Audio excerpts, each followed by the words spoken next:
Sabe, quando a gente fala em inteligência artificial hoje em dia, é quase automático pensar naqueles chatbots, tipo o ChatGPT, né? Mas olha, existe uma outra fronteira da IA, uma que vai muito além de conversar. Uma que está literalmente analisando o nosso planeta numa escala que a gente nunca imaginou ser possível. E é exatamente sobre isso que a gente vai mergulhar hoje. Beleza, vamos separar as coisas para ficar bem claro. De um lado, a gente tem essa IA conversacional, que ficou super famosa por entender e até gerar linguagem humana. Mas do outro lado, e aqui que está o foco da nossa conversa, a gente tem a IA analítica. Ela não vai bater papo, o superpoder dela é outro. É encontrar padrões em volumes de dados que são, assim, gigantescos para ajudar a gente a entender o mundo de verdade.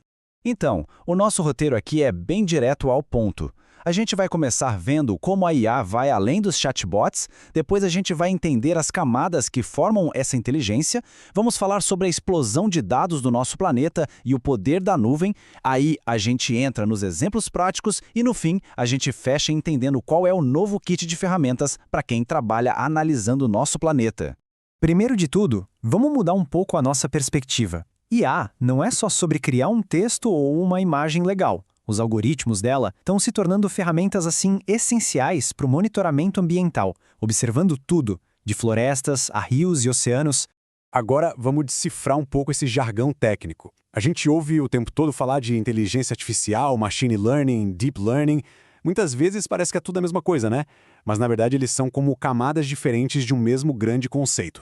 Pensa naquelas bonequinhas russas, sabe? Uma dentro da outra. A inteligência artificial é a boneca maior, a ideia geral. Dentro dela a gente tem o machine learning, ou aprendizado de máquina, que é onde os algoritmos aprendem a achar padrões nos dados. E aí, numa camada ainda mais interna, está o deep learning, ou aprendizado profundo, que usa umas estruturas inspiradas no nosso cérebro, as redes neurais, para encontrar padrões que são ainda mais complexos e escondidos. Uma das formas de machine learning é o que a gente chama de aprendizado supervisionado. É como ensinar uma criança, de verdade. A gente dá exemplos e já diz o que cada exemplo é. Sabe quando a gente marca um e-mail como spam? É exatamente isso. A gente está treinando o algoritmo falando, olha, mensagens com essa cara aqui eu não quero. Ele aprende o padrão e na próxima vez faz o serviço sozinho. Já no aprendizado não supervisionado, a história é outra. O algoritmo meio que se vira sozinho para achar os padrões. Imagina dar uma foto de uma multidão para o sistema e ele, por conta própria, separar as pessoas em grupos. As de camisa azul aqui, as de camisa branca ali, sem que ninguém nunca tenha ensinado para ele o que é uma camisa. Ele simplesmente agrupa o que é parecido. E aqui está o pulo do gato. É muito importante entender que o que acontece por trás dos panos não é nenhum tipo de mágica. É pura estatística e matemática. São algoritmos procurando padrões, calculando probabilidades e, no fim das contas, tomando decisões baseadas nos dados que recebem. Bom, com esses conceitos na cabeça, a gente chega no grande desafio que meio que forçou o desenvolvimento de toda essa tecnologia. A explosão de dados geoespaciais. Os satélites começaram a gerar um volume de informação tão, mas tão grande, que criaram um problema seríssimo de processamento. E quando a gente fala em grande, é grande mesmo. Estamos falando de petabytes de dados gerados todos os dias. Só para ter uma noção, 1 petabyte é a mesma coisa que 1000 terabytes. É uma quantidade de informação que é simplesmente impossível de analisar do jeito antigo, tradicional. Antigamente, a capacidade de análise de um profissional estava literalmente amarrada ao poder do computador dele. Para analisar uma única imagem de satélite, era preciso baixar arquivos gigantescos, ter um hardware potente, um software caro, um processo que podia levar horas, às vezes dias. E aí a gente chega no agora. O presente é totalmente movido pela nuvem. A computação em nuvem, gente, mudou as regras do jogo. Ela deu a qualquer pessoa, com qualquer computador, acesso a um poder de processamento em escala planetária. E bem no centro dessa revolução toda, tem uma plataforma que se tornou, fundamental para a análise da Terra. Foi ela que resolveu esse problemão do volume de dados. Olha, e o que é muito legal aqui é fazer uma distinção importante. Quase todo mundo conhece o Google Earth, né? Aquela ferramenta fantástica para a gente visualizar o planeta.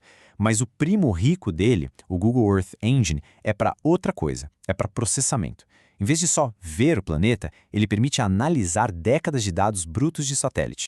E as vantagens são absurdas. A plataforma dá acesso a catálogos históricos de satélites como o Landsat e o Sentinel. Ela faz análises em escala global em questão de segundos. E a melhor parte, não precisa baixar um único arquivo gigante. Tudo é feito na nuvem, usando linguagens de programação como Python e JavaScript.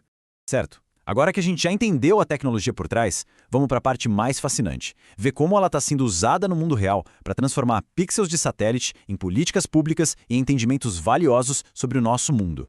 Isso aqui ilustra de um jeito brilhante o poder da análise de séries temporais. Com acesso a décadas de imagens do satélite Landsat, a gente consegue criar animações como essa que mostram a expansão de uma cidade ao longo do tempo. Tentar fazer uma análise dessas com esse volume de dados na mão seria impensável. E as aplicações, gente, vão para todo lado.